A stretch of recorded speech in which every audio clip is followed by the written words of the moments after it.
కూడా ఉంది. ముఖ్యంగా కాంచర్ల శ్యామ్ గారు, తిరుపతి గారు మంచి మంచి రైటర్స్ తో రాయించారు. నిజంగా కూడా కాన్సెప్ట్ చాలా బాగుంది. కానీ కలివిపనం అంటే ఏంటి సార్? సార్ కలివి అనేది మాత్రం నేను చెప్పదలుచుకోలేదు సార్. సినిమాలో ఒక చిన్న వచ్చి ఒక చిన్న ట్విస్ట్ సార్. అది ఇప్పుడే రివీల్ చేస్తే ప్రేక్షకులకు తెలిసిపోతుందని చెప్పి నేను రివీల్ చేయట్లేదు. మానవ అంటే అందరూ తెలిసింది, అది ఓకే. ఆ కలివి అనేది మాత్రం సినిమాకు ఒక చిన్న పాయింట్ సార్. అది సినిమా ఆ లాస్ట్ క్లైమాక్స్ లో చాలా మందిని ఆశ్చర్యపరిచేలా చేస్తున్నారు. ఒక రియల్ సంఘటన తీసుకొస్తారు. కానీ ఇప్పుడు సినిమా అంటే మీరు ఇందాక చెప్పినట్టు ఇందాక ఫీల్ అయినట్టే ఒక చిన్న సినిమాకి చాలా ఇబ్బందికరమైన పరిస్థితి ఉందని చెప్పారు. కానీ మీకు సినిమా తీసేటప్పుడు తెలియదా సార్ ఇలాంటి పరిస్థితి ఉందని? తెలుస్తారు. ఇప్పుడు సినిమా థర్డ్ ఫిల్మ్ సార్. నేను సినిమా అనుకోకుండా ఏం జరిగిందంటే సినిమా చేశాను. శ్రీహరి గారు లాస్ట్ సినిమా జాబిల్లి కోసం ఆకాశం ఫోర్త్ ఫిల్మ్ సార్. ఇప్పుడు ఒక సినిమా ఉంది, అది రిలీజ్ కాలేదు సార్. ఇది ఫోర్త్ ఫిల్మ్ సార్. చిన్న సినిమాలకి చాలా ఇబ్బందులు ఎదుర్కొంటున్నాం. చాలా రకాల కష్టపడ థియేటర్ దొరకడం వల్ల చాలా కష్టం. ఇలాంటి ఇబ్బందులు ఎదుర్కొన్నా కానీ మంచి సినిమాను ఆదరిస్తే, ఉదాహరణకి సార్ చిన్న సినిమా చాలా సినిమాలు హిట్ అయిన సినిమాలు చేస్తాం. చాలా అంటే సినిమా ఫీల్డ్ లో ఇప్పటికి కూడా ప్రొడ్యూసర్లు చిన్న సినిమాలకి లైఫ్ రాలేదని తెలుసుకోవడానికి సినిమా అంటే కారణం ఏంటంటే ఖచ్చితంగా మేము ఏదో ఒక సినిమా ఖచ్చితంగా కొట్టకపోతామా, జనాలకు మేము మెప్పించకపోతామా అని చెప్పిన ఒక ఆధారం అయితే ఒకటి ఉంది సార్. కంపల్సరీ 100 సినిమాలు రిలీజ్ అయితే దానిలో 10 పెద్ద సినిమాలు ఉంటే 90 చిన్న సినిమాలు ఉంటాయి సార్. ఆ 10 పెద్ద సినిమాలలో 4 మాత్రమే బ్లాక్ బస్టర్ అవుతున్నాయి సార్. కానీ చిన్న సినిమాలు ఏర్పడకుండా ఒక 40-50 సినిమాలు పిల్లలు ఓటీటీలో అక్కడో ఇక్కడో ఖచ్చితంగా సక్సెస్ రేట్ సాధిస్తున్నాయి సార్. కానీ పబ్లిసిటీ తక్కువ అయిపోయింది ఖచ్చితంగా.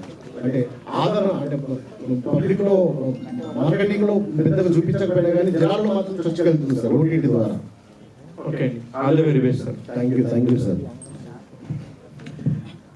ఇది ఏంటంటే చిన్నపిల్లలతోనే విధంగా అన్నారు, చిన్నపిల్లలని చిన్న వయసులోనే నాటాలి అని చెప్పి.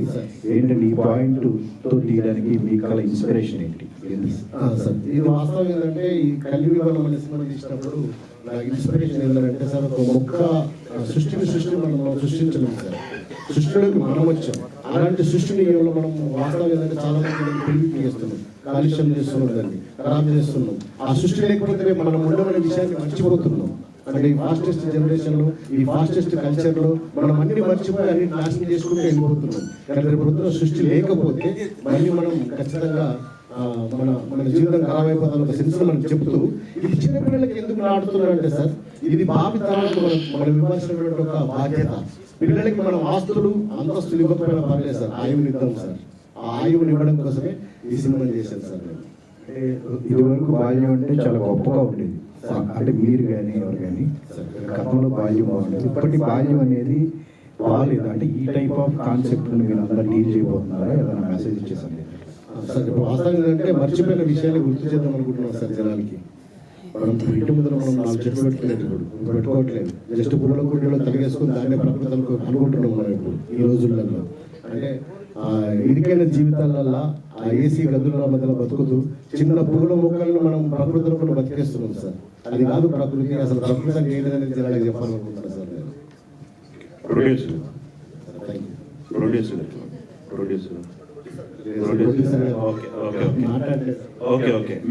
మిమ్మల్ని అడ్రస్ చేస్తాను. స్టార్ హీరో పోస్టర్ మీద కనబడితేనే జనాలు థియేటర్కి రావట్లేదు. అలాంటి సిచ్యువేషన్ లో ఇంత రిస్క్ తీసుకొని ఈ సినిమా తీయడానికి ప్రధాన కారణం ఏంటి? అది కాకుండా ఓటీటీలో కూడా ఎంతో కొంత సక్సెస్ అవుతుందన్నారు మీరు ఇందాక. ఓటీటీని అప్రోచ్ అయ్యారా? ఓటీటీ రెస్పాన్స్ ఎలా ఉంది మీకు?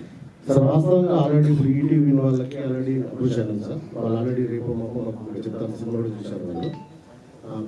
మళ్ళీ రేపు ఎల్లుండి మనకు ఇన్ఫర్మేషన్ వస్తుంది సార్. పోస్టర్ అనేది మనం ఎంత ఇంపాక్ట్ పరిచినా, అంటే పెద్ద సినిమా అయినా చిన్న సినిమా అయినా మంచిగా ఉంటుంది తప్ప సినిమా చూడట్లేదు సార్ జనాలు ఈ రోజుల్లో. ఎంత పెద్ద సినిమా అయినా సరే ఫస్ట్ మార్నింగ్ షో తోటి తెలిసిపోతుంది సార్. ఈ సినిమా ఇప్పుడు ఖచ్చితంగా మీరు ట్రైలర్ చూస్తారు సార్. మీకు మీ మనసాక్షి తెలిసి ఉంటుంది ఈ ట్రైలర్ చూసిన తర్వాత. ఇది ఆడే సినిమా ఆడని సినిమా అనే విషయం మీకు అర్థమవుతుంటుంది సార్. నేను కొత్తగా అయితే నేను సినిమా తీయలేదు సార్. నాది 4th ఫిల్మ్. అంటే నాకు ఉన్నటువంటి ఎక్స్పీరియన్స్తో జనానికి ఏదో కావాలి, జనానికి మనం ఏదో ఇవ్వాలి, ఖచ్చితంగా నలుగురిలో మన పేరు తెలవాలి అంటే సమాజానికి మనకొచ్చిన ఒక సినిమా తీయాలనిపించింది సార్. వాస్తవానికి సమాజానికి మనకొచ్చిన ఒక సినిమా తీయాలనిపించి ఈ స్టోరీ తెచ్చుకోవడం జరిగింది సార్. అంతే తప్ప దీంట్లో స్టార్ కాస్ట్ అంటారా సార్? వాస్తవం ఏంటంటే ఇప్పుడు పిల్లలు నాగదుర్గ అండ్ సంబడి గాంధీ గారు, రఘుబాబు గారు, సత్య గారు, బలికం సత్యనారాయణ, విజయలక్ష్మి గారు వీళ్ళ మట్టికి ఒక విలేజ్ బ్యాక్ డ్రాప్ లో జరిగే స్టోరీస్ అయినా ఇది ఎంత పెద్ద స్టార్ పెట్టాలి సరిపోదు. వాస్తవం ఏంటంటే నాకు న్యూ నోన్ పర్సన్స్ ఉండాలి. ఈ కథలే హీరో సార్ వాస్తవంగా. ఆ ధైర్యం సినిమా మీరు ఈ జోనర్ని ఎంచుకోవడానికి ప్రధాన కారణం ఏంటి? అందులో కమర్షియాలిటీని పరిగెడుతున్నారు, ఎందుకని డబ్బులు వస్తాయి ఇటు కొడితే అనే మైండ్ సెట్ లో ఉన్న పరిస్థితుల్లో మీరెందుకు స్ట్రైట్ ట్రాక్ మెయిన్ ట్రాక్ ఎంచుకొని మీ ఉద్దేశం ఏంటి? ఎందుకు మీకు మైండ్ సెట్ లో మారింది? కమర్షియల్ అంటే ఏంటి సార్ అసలు? ఏంటండి? కమర్షియల్ అంటే ఏంటి సార్? ఎక్కువ డబ్బులు కలెక్ట్ చేసి ఎక్కువ మనీ చేసుకొని ఎక్కువ బిజినెస్ చేసుకుని బిజినెస్ మైండ్ సెట్ ఎట్లా అంటే సినిమాలో అంటే కమర్షియాలిటీ అంటే ఏంటి సార్? ఎట్లా ఏం తీస్తే కమర్షియాలిటీ కాదు సినిమా? మీకు డబ్బులు అవసరం లేదా? డబ్బులు కావాలా? సెల్ఫ్ సాటిస్ఫాక్షన్ కోసమా? దేనికోసం వచ్చారు? ఈ మార్గం ఎందుకు ఎంచుకున్నారని క్వశ్చన్. డబ్బులు అవసరం లేకుంటే ఎవరు ఉంటారు సార్? కమర్షియాలిటీ అంటే 4 బూతు డైలాగులు, 4 ఫైట్ సీన్లు, 4 చంపడం, 4 వెతకడం, 4 కొట్టడం కాదు సార్ సినిమా కమర్షియాలిటీ అంటే. ఇది తీసింది పక్క కమర్షియల్ సినిమా సార్. ఒక మనిషిని చెట్టు నాటమని చెప్పడం కన్నా కమర్షియల్ ప్రపంచంలో ఏముంటుంది సార్? చెట్లు ప్రేమించమని చెప్పడం కన్నా పెద్ద కమర్షియాలిటీ ఏముంటుంది సార్? చెట్టును కాపాడుకుందామని చెప్పడం కన్నా పెద్ద కమర్షియాలిటీ ఏముంటుంది సార్? చెట్టును మొక్కండి, చెట్టుని నమ్మండి, చెట్టు లేకపోతే మనం లేమని విషయం చెప్పడం కన్నా పెద్ద కమర్షియాలిటీ ఏముంటుంది సార్? ఇది పక్కా కమర్షియల్ సినిమా సార్. ఖచ్చితంగా నాకు అంటే దైవం, ఆ దైవం అంటే ఆ ప్రకృతి పంచభూతాలు నాకు సపోర్ట్ చేస్తే రేపు పొద్దుగల ఈ సినిమాని గవర్నమెంట్ స్కూల్ అంటే గవర్నమెంట్ మేము ఖర్చు పెట్టుకుంటున్నాం. గవర్నమెంట్ స్కూల్ పిల్లలు నా సినిమాని ఎత్తుకుంటే నా సినిమా పిల్లలే నా సినిమాని మోసుకెళ్తారు సార్. అద్భుతమైన కమర్షియాలిటీ చేస్తారు సార్ సినిమాని. Thank you sir. అంటే ఇప్పుడు బాలల సినిమా అంటే గతంలో కొన్ని అవార్డులను దృష్టిలో పెట్టుకుని చేశారు. కొన్ని అవార్డులు వచ్చి కొన్ని ఫిల్మ్కి వాళ్ళు రకరకాల ఫెస్టివల్స్ కూడా పంపించారు. మీకు ఆ ఉద్దేశం తీశారా? సార్ అవార్డ్స్ అనేది అది దైవేచ్ఛ. నేను అవార్డ్స్ కోసం కాదు కానీ ప్రజలకు పిల్లలకు మోస్ట్ ఇంపార్టెంట్ పిల్లలకు ఈ జనరేషన్కి ఏదో చేయాలనిపించింది సార్. అంటే వాస్తవంగా ప్రభుత్వం ఆడుకోవడం మర్చిపోయాడు, సెల్ ఫోన్ ఆడుకుంటాడు పిల్లాడు. మన పిల్లలు వాస్తవంగా పిల్లల తల్లిదండ్రులు కూడా మామూలు ఫస్ట్ గేమ్ ఆడతానని చెప్తాడు, కానీ సెల్ ఫోన్ ఆడుతున్న విషయం మర్చిపోతున్నాడు. సో శారీరకంగా మానసికంగా మనిషికి హెల్తీగా ఎట్లుంటుంది సార్? అబ్బాయి పిల్లలు ఎట్లుంటుంది ఉంటున్నారు అక్కడ? శారీరకంగా గేమ్స్ ఆడుతున్నారు పిల్లలు? ఆడట్లేదు. ఈ సినిమాలో ఆడమని చెప్తున్నాను నేను. శారీరకంగా ఆడండి, మీ మైండ్ మెచ్యూర్ జరుగుతుంది, మీరు ఆరోగ్యంగా ఉంటారు, పౌష్టికరంగా ఉంటారు. అది ప్రకృతిలో ఆడండి, ఇంకా బాగుంటుంది అనే విషయాన్ని చెప్తున్నా సార్. అంటే ఇప్పుడు కొన్ని పాయింట్స్ ఉంటాయి, అంటే ఫెస్టివల్స్ పంపాలన్నా ఖచ్చితంగా అంటే కొన్ని స్టాండర్డ్స్ మర్చిపోకుండా ఇష్టం సార్. ఎందుకంటే సినిమాలో ఒక సిగరెట్ తాగే సీన్ కానీ, మందు తాగే సీన్ కానీ, ఒక బూతు డైలాగ్ కానీ, ఎందుకంటే పిల్లలకి చూపించాలనుకుంటున్న సినిమా, పిల్లలకి సినిమా చూపించాలనుకున్నప్పుడు ఎంత నీట్గా ఉండాలి సినిమా, ఎంత పవిత్రంగా ఉండాలి, అంత పవిత్రంగా ఈ సినిమాని తీయడం జరిగిందండి. ఖచ్చితంగా చిన్నపిల్లల కోసమే ఈ సినిమాను మైండ్లో పెట్టుకుని తీయడం జరిగింది. డెఫినెట్గా ఎలాంటి వల్గారిటీ సీన్స్ ఉండవు, బూత్ డైలాగ్ ఉండదు. మీరు అంటే జస్ట్ చెడిపోని చెప్పడానికి కూడా ఒక చిన్న రీజన్ ఉండదు సార్. అలాంటి లేకుండానే సినిమా తీయడం జరిగింది సార్. ఆ రకంగా డబ్బులు వస్తాయి సార్.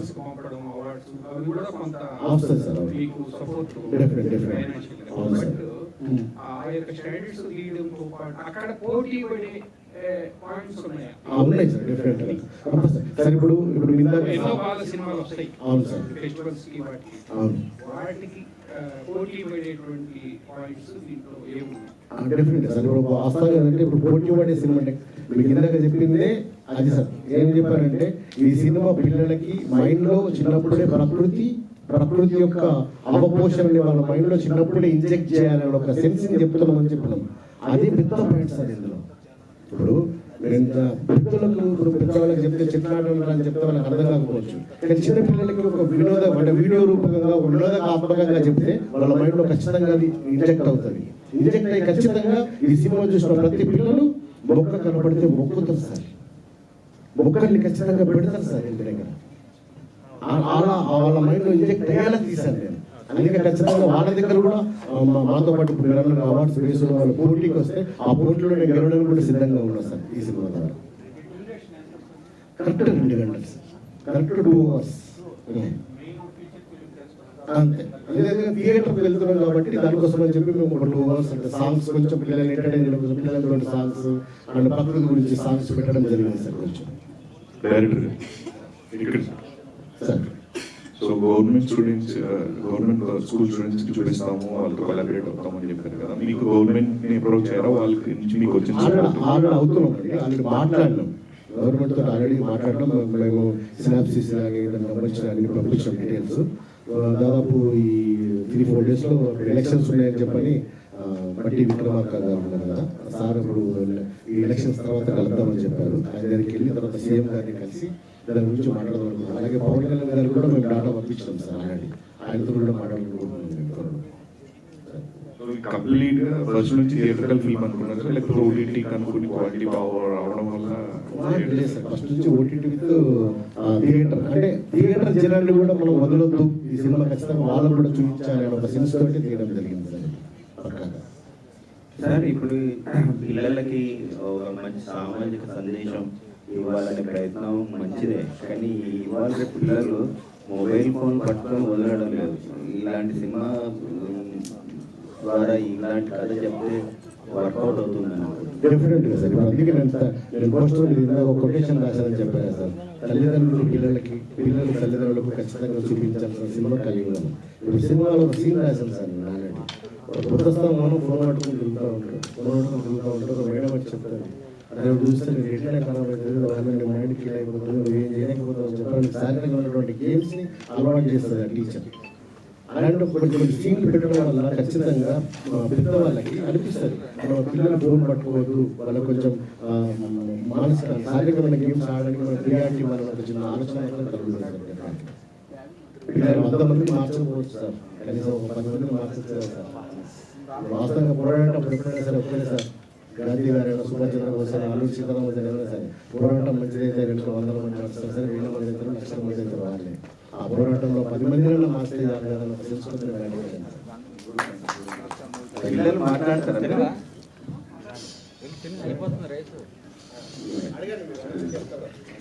ఏం నేర్చుకున్నారు ఈ సినిమా షూటింగ్ లో? ఈ సినిమా చూసారా? సినిమా షూటింగ్ లో ఏమనిపించింది? మీ ఎక్స్పీరియన్స్ ఏంటి?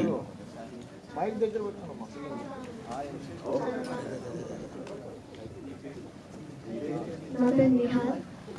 ఈ మూవీ చాలా బాగా అనిపించింది. ఇంకా నేచర్ ఇంపార్టెన్స్ ఏదో అర్థమైంది, చెట్లు ఎందుకు నాటలో అని అర్థమైంది. డైరెక్టర్ ఏం చెప్పాడు మీకు? ఏం నేర్పించాడు? ఇదంతా మీకు అర్థమవుతుందా? నేచర్ అర్థమయ్యేలా మూవీ తీసారు కాబట్టి అది చూస్తాను. చెప్పమ్మా. నా పేరు సందీప్. ఈ మూవీ నాకు చాలా బాగా నచ్చింది. ఇంత మంచి మూవీలో ఛాన్స్ ఇచ్చిన రాజనరేంద్ర డైరెక్టర్ సార్కి చాలా థ్యాంక్ యూ. మీ క్యారెక్టర్ ఏంటి? మీరు దానికి ఎలా ప్రిపేర్ అయ్యారు? నా క్యారెక్టర్ గంగజల, అంటే దాని మీనింగ్ వాటర్.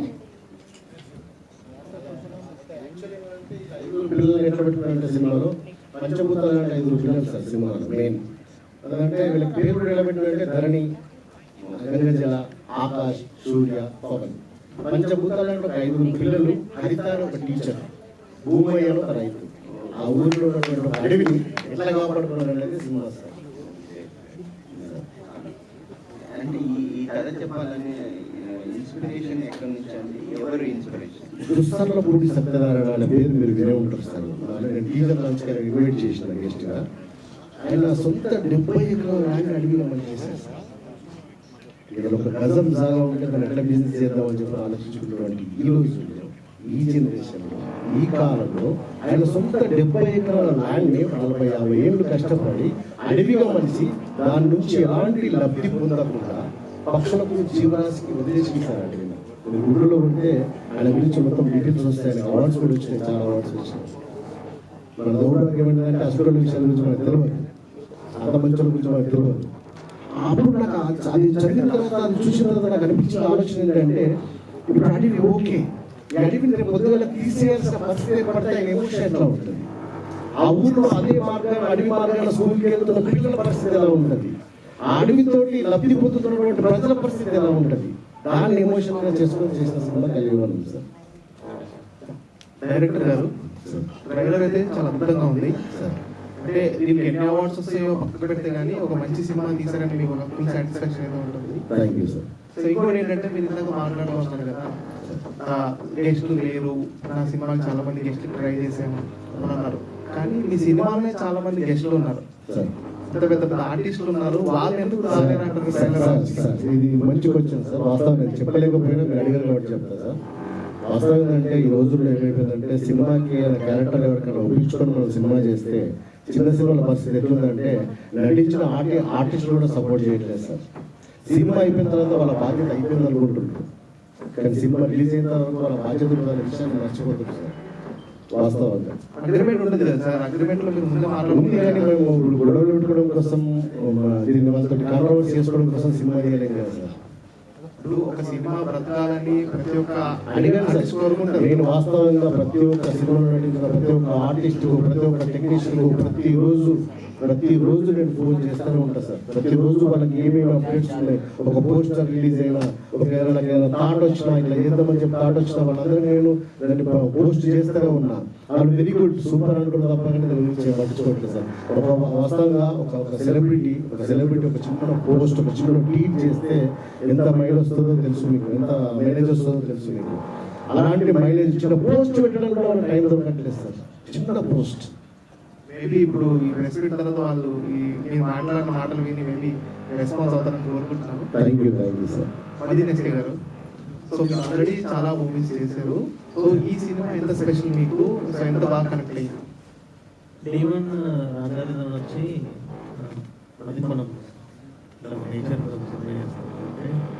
బేసిక్గా అంటే కూర్చొని అందరం మన ఏంటి కమర్షియల్స్ బేసిక్గా డిస్కస్ చేస్తున్నప్పుడు ప్రొడ్యూసర్. కానీ ఈ ఒక్క సినిమాకి మాత్రం నేను ఏం మాట్లాడాను, ఈ సినిమా మనం చెప్పాను. సో అంటే నేను కూడా నేచర్ మన వంతు మనం ఏం చేయగలుగుతాం అనే దాని మీద నేను ఫోకస్ కూడా చేస్తాను. నాకు కొంచెం ఫీల్ ఫస్ట్ నుంచే ఉంది, నేను పెరిగిన కల్చర్ నుంచి. అందరికీ థ్యాంక్ యూ అన్న నాకు ఈ సినిమా ఇచ్చినందుకు. కానీ డీమన్ నుంచి ఎట్లా స్టిల్ ఈరోజు ఇప్పుడు Okay, sir.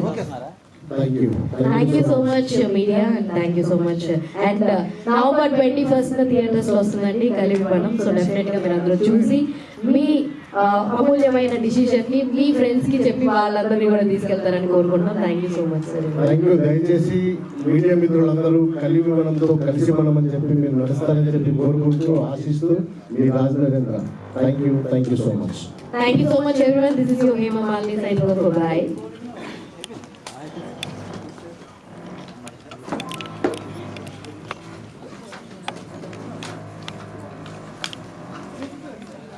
అది మైక్ కట్